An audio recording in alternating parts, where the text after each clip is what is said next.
네, 안녕하세요. 자, 이 화면 많이 익숙하시죠? 오늘은 이렇게 화면에서 살펴보는 게 아니라 구글 스프레드 시트에서 챗 GPT를 가지고 놀 건데요. 처음 듣는 분이시라면 이렇게 엑셀과 같은 곳에서 어떻게 챗 GPT를 활용할지 아주 궁금하신 분도 있으실 거라고 생각이 듭니다. 그러나 이제 몇 가지 과정을 거치면 바로 구현이 가능하다는 점 오늘 영상에서 다루겠습니다. 그리고 그 과정을 보면 다소 신기한 부분도 많이 있을 거예요. 자, 가볼까요? 네, 이렇게 구글 시트 화면을 가져왔는데요. 엑셀 화면과 크게 다르지는 않습니다. 웹상에서 작성할 수 있는 엑셀이라고 보시면 되고요. 다만 두 개의 차이가 있다면 기능이나 확장 프로그램 이런 거에 있다고 보시면 될 것 같습니다. 그러면은 구글 시트에 챗 GPT를 불러와야 되겠죠? 먼저 확장 프로그램 들어가게 됩니다. 부가 기능 설치를 눌러주게 되면은 이렇게 크롬 확장 프로그램 설치하는 것처럼 나오게 되는데 GPT를 검색을 해줍니다. 그러면 바로 상단에 뜨게 되는데 이걸 눌러주게 되면 앞에 나오죠? 이거를 클릭해서 설치를 해주시면 됩니다. 그러면 설치 후 다음에 어떤 걸 해야 될까요? 자, 바로 챗 GPT의 API를 불러와야 됩니다. 그걸 불러와야지 제일 처음에 나온 것처럼 우리가 원하는 정보들을 이렇게 기록해 줄 수가 있어요. 지금은 딱 보면 표면적으로는 죽어있는 정보 같지만 그 API를 가져왔을 때는 살아나게 됩니다. 예를 들면 100으로 한번 넣어볼까요? 100을 넣게 되면은 자, 이렇게 불러오게 되죠. 바로 이쪽에 영문으로 변경되면서 거기에 대한 해당되는 내용이 챗 GPT를 통해 보여지게 되죠. 자, 이렇게 살아있는 정보긴 한데 그 다음 그 API를 어떻게 불러오느냐, 그게 문제죠. 어렵지 않아요. 화면을 띄워드릴게요. openai.com에 들어가게 되면 이렇게 화면이 나오게 됩니다. 여기서 자, get started 누르게 되면은 그 다음 화면이 나오게 되는데 여기서 이제 로그인을 해야 되겠죠. 구글로 가입을 했기 때문에 눌러주겠습니다. 눌러주게 되면은 여기서 어떻게 API를 얻게 되느냐 당황하지 마시고 여기 오른쪽에 개인 계정에 들어가셔가지고 View API Key 눌러주시면 됩니다. 저는 지금 두 개를 생성을 했지만 처음에 하시는 분들은 이렇게 Create를 눌러주셔가지고 API 키를 생성해 주시면 됩니다. 그럼 바로 복사 버튼이 나오게 되고 그 복사된 키 값을 다시 돌아가야 되겠죠. 자, 여기서 확장 프로그램에 아까 깔았던 부가 기능 요거 보이시죠? 여기에 Set API Key, 자, 요거 보이시죠? 여기에 눌러서 자, 그 키 값을 이렇게 등록을 해주시면 됩니다. 체크 누르고 세이브 해주시면 되겠죠. 자, 이렇게 했을 때 이제 모든 정보를 불러올 수가 있겠습니다. 그런데 여기서 끝이 아니에요. 한 번 더 과정이 필요한데, 자, 여기 다시 한번 들어가셔서 제일 상단에 나온 거 있죠. Enable GPT 펑션을 눌러주셔야 활성화가 됩니다. 자, 그러면 이제 모든 준비가 되었다고 생각이 들고요. 구글 시트 활용에 대해서 본격적으로 들어가 보면요. 일단은 처음 접하시는 분이라면 이게 낯설기 때문에 최대한 간단하게 설명을 하려고 해요. 잘하시는 분이라면 이리저리 양념을 해가지고 아주 고급의 요리를 만들어낼 수 있겠지만요. 간단하게 그 기능들을 보시는 게 더 중요할 거라고 생각이 듭니다. 예를 들어 이렇게 스포츠를 할 때 주의할 점 한 가지를 알려줘 라는 것을 물어봤어요.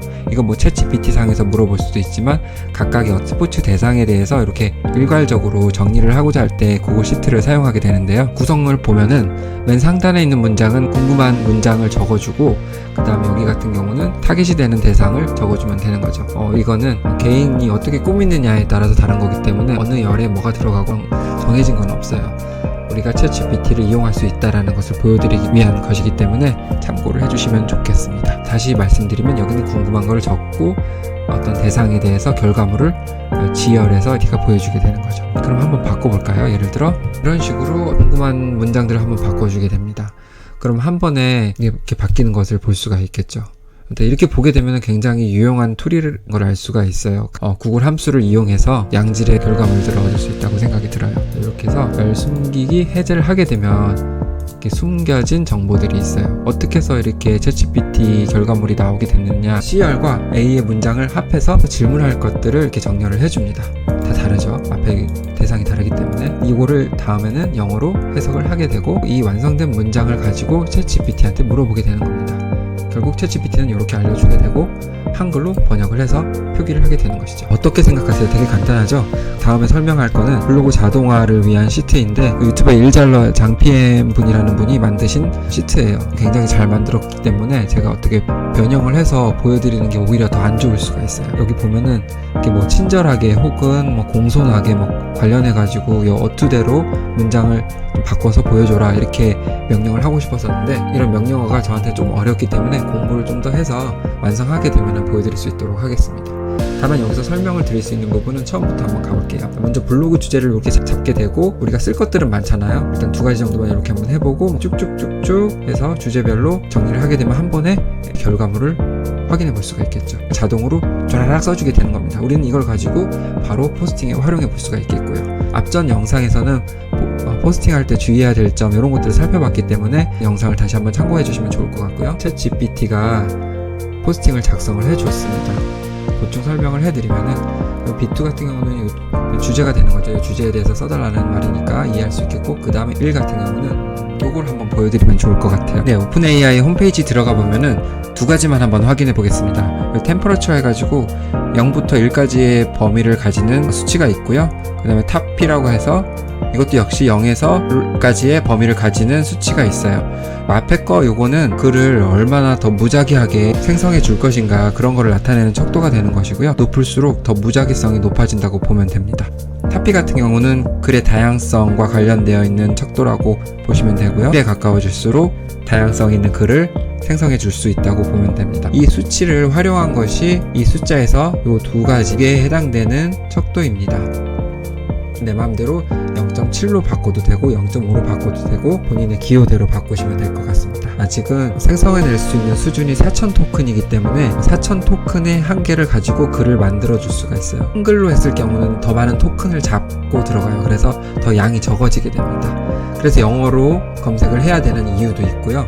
아무튼 이렇게 해서 설정을 해 검색을 하게 되면은 2000 같은 경우는 요만큼 보여주게 되죠. 이게 100으로 한번 더 짧게 해볼까요? 100 같은 경우는 이렇게 짧게 글을 보여주죠. 네, 이렇게 설명을 드릴 수 있겠고요. 네, 여기 보면은 포스팅 활성 버튼이 있는데 요걸 누르게 되면은 요 글들이 생성되게 되고, 누르지 않게 되면 생성되지 않는 그런 트리거 역할을 한다고 보시면 됩니다. 요거 역시 또 마찬가지로 이 글에 대한 요약글을 보여주는 거기 때문에 거기에 대한 스위치 버튼이라고 보시면 되고, 그 옆에 있는 것 역시 잘 만들어져 있죠. 이것도 사진을 불러오는 그런 기능을 한다고 볼 수가 있습니다. 요거는 뭐 자동차에 대한 글인데 자동차 사진을 잘 끌고 왔고요. 비타민인데 뭐 후드를 끌고 와서 잘 관련되지 않은 사진이라고 볼 수가 있습니다. 뭐 이런 경우도 있습니다. 그리고 한 가지 더, 구글 시트를 활용해서 재밌는 거 하나 해보겠습니다. 각국 언어로 번역해줘 이건데, 사실은 챗GPT는 아니지요. 여기서 구글 번역기로 하는 기능인데요. 예를 들어 이렇게 했을 때, 자, 각국 코드별로 번역을 해주게 됩니다. 자, 이렇게 해서 유용하게 좀 활용해 볼 수가 있겠죠. 상당히 많은 나라의 언어로 표현을 할 수 있습니다. 이것도 첨부 자료로 해서 드릴 테니까 재미로 활용해 보시기 바랍니다. 자, 정리합니다. 구글 시트를 활용하면 우리가 코딩을 몰라도 챗 GPT와 연결해 문서를 한 번에 생성해 낼 수 있습니다. 이렇게 명상의 좋은 점과 같이 변수를 바꿔가면서 말이죠. 아까 놓친 설명이 있는데, 이렇게 해서 자동 완성 기능을 선택하게 되면은 아래로 계속 내가 설정한 폼을 유지하면서 변수를 바꿔감에 따라 다른 포스팅 생성을 할 수가 있습니다. 본인이 자주 사용하는 틀에서 변수만을 바꿔가며 빠르게 정보를 얻기 위해서는 구글 시트 활용을 적극 추천드리고요. 예를 들면 어떤 기획서를 작성한다고 했을 때 다양한 변수에 따른 어떤 결과치 예상 루트 등을 이런 식으로 구현해 볼 수도 있다고 생각합니다. 방법은 조금 공부를 해야 하지만 이렇게 활용할 수 있다는 개념만 알아가시는 것도 큰 수확이지 않을까 싶고요. 영상에서 나온 구글 시트는 더보기란을 통해 배포를 하니 사용해 보시면 좋겠습니다. 읽기 버전으로 가서 바로 편집은 안 되고요. 파일 들어가서 사본 만들기 이렇게 하셔야 본인의 구글 드라이브로 보내서 편집이 가능합니다. 처음에는 이것이 하나하나 매우 어렵지만 직접 열어서 보시게 되면 이런 수식들을 확인함으로써 어떤 흐름을 타고 만들어졌는지 아실 수 있을 겁니다. 궁금한 점 있으시면 댓글 주시고요. 긴 영상 시청해 주셔서 감사합니다.